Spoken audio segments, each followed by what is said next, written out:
So the next major Arc Raiders update, Riven Tides, is finally almost here, and Embark has dropped all of the major details that we need to know about this huge update. This is supposed to be one of the bigger updates here in the roadmap, and it's also the last update that we got from the first roadmap, so I'm sure we can expect to see a new one pretty soon. This new update comes with a brand new map, of course, as we've known about for some time. Arc Raiders also dropped a cinematic trailer that basically shows off the new map, the new POIs, the new arc threat, these sorts of things that we can expect to see throughout this update. There's a lot of details to go through here, but before we do that, be sure to leave a like, subscribe, and turn on notifications set to all so you can stay up to date with all of the content here on the channel, and let's just dive right on into it.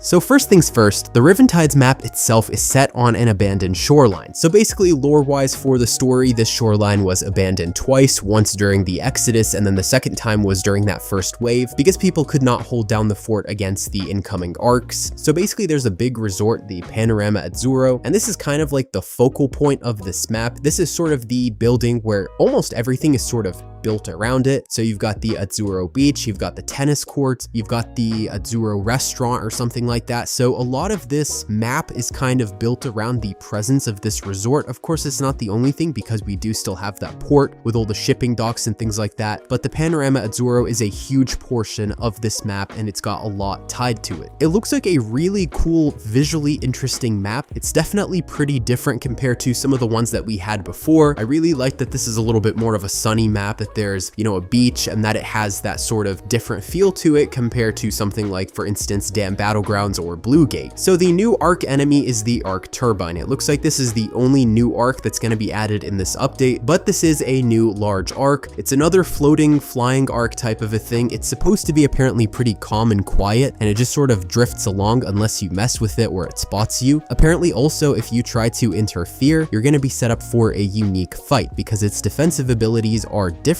compared to some of the other arcs we have in this game. So it looks like this is going to be a pretty challenging arc if you do fight it. I do wonder what sort of loot you can get from this, hopefully some pretty good stuff.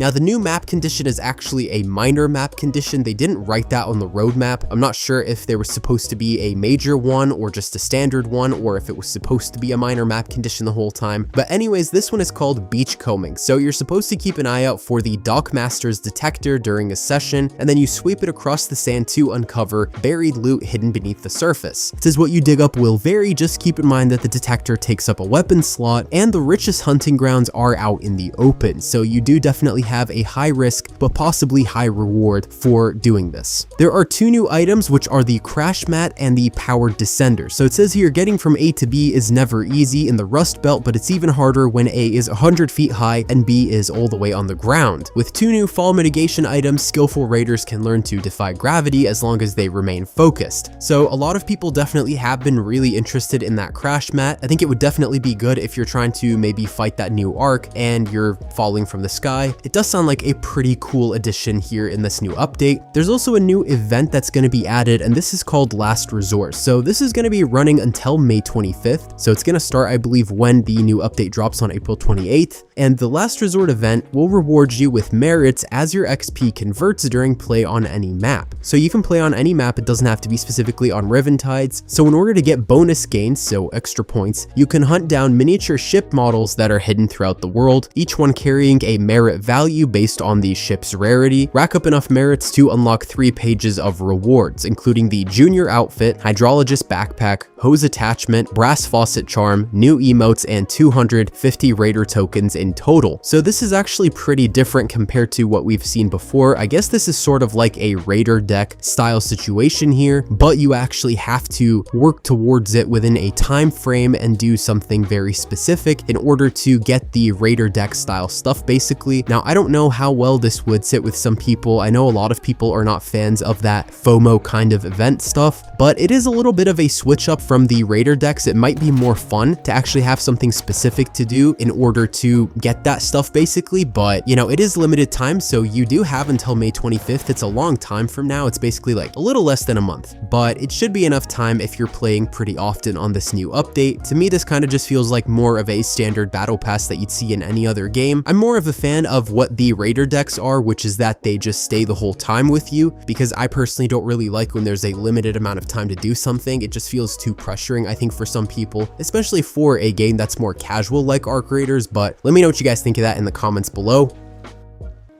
The new Raider project this time around is pretty interesting because there's a little bit more involved in it than some of the previous ones. So typically with a Raider project, you gotta go into the world and you gotta find stuff and then commit that to the project, but this new one is called the Avian Alarm. So basically this is supposed to be a makeshift security system to sense tremors and changes in the atmosphere. So you actually have to do specific things in order to get to this project. It's not just maybe find some resources. No, you actually have to go into the Riven Tides map and deploy cages at buoys to catch birds. Then you have to work through all 5 stages. In doing that, you will earn the Dockmaster's Detector, which is your key to the beachcombing map condition, gel patches, the birdhouse backpack attachment, the fist and air emo, and 250 Raider tokens in total. So here's another opportunity to basically earn a bunch of stuff. Again, similar to the Last Resort event, the Avian Alarm is limited time, so these player projects end when the update ends. So whenever the next update is, you're gonna have to expect that the Avian Alarm is going to be gone by then. So I like that this has a little bit more involvement here compared to maybe some of the other projects in this game, and I like that it does affect other things that you can do in this update as well, so that it's not just kind of a thing that you remember to always commit resources to. There's actually involvement in that new map condition. And then finally, of course, there are going to be some new cosmetics. They say here that there's going to be 2 sets available on launch day: the Solaire set, which will be more ceremonial with woven fabrics and fitting attire for those who greet the sunrise like a ritual. I assume that this is that one from the previous teaser trailers that kind of sits in the middle and has the huge looking kind of crown on its head. I assume it's that one. Then they say the Rashetta set, throw subtlety overboard with bold colors and athletic cut and zero interest in camouflage for raiders who rely on speed over stealth. So this is the one that's kind of dressed in the pink and black outfit here in this picture, and I think the one next to it is a variant of the Solaire set. From there, throughout the month of May, we're going to be getting more sets, including the Corsaro set, which is going to have a robotic arm and spring operated leg. So this is obviously the one from the previous teasers as well here on the right of this picture. Then the Castaway set is for the lone wolf who's cut ties with rank and allegiance. Not really anything described about how this looks. And then finally, the Sandvale set is going to be built for long hauls through dust and heat, where knowing when not to move is just as important as knowing when to strike. So we didn't really get what the last 2 look like. I assume the Castaway set might be the one to the left on this image here, but it could also be the Sandvale set. I'm not entirely sure. I feel like it might be the Sandvale set just simply because this reminds me of something from the Dune movies, but let me know what you guys think in the comments below.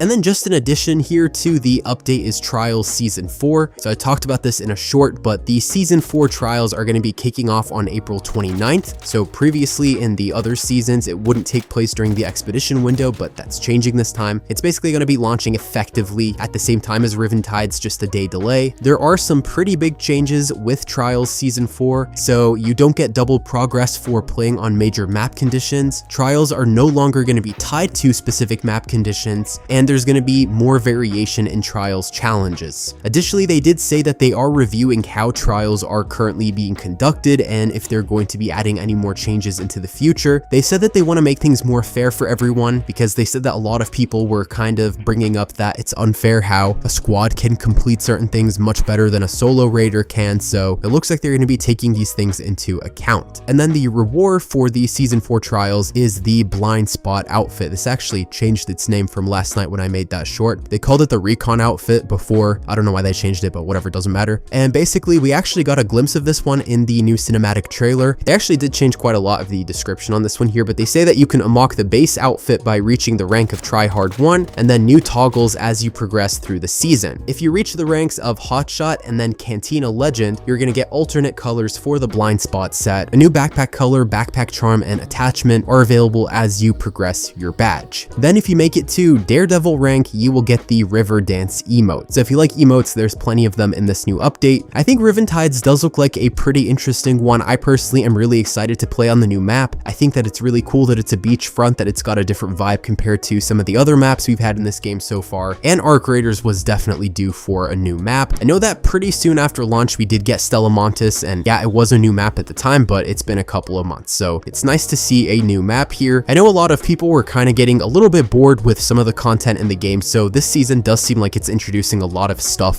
for people to do and to actively engage with this new update. A lot of things being tied to that new map. But let me know what you guys think in the comments below about how you're feeling with this Riven Tides update. I assume we're going to be getting patch notes for the specific bugs and fixes tomorrow when the update actually drops. But anyways, leave a like, share, subscribe, and turn on notifications set to all so you can stay up to date with all of the content here on the channel. And that's all for today, folks.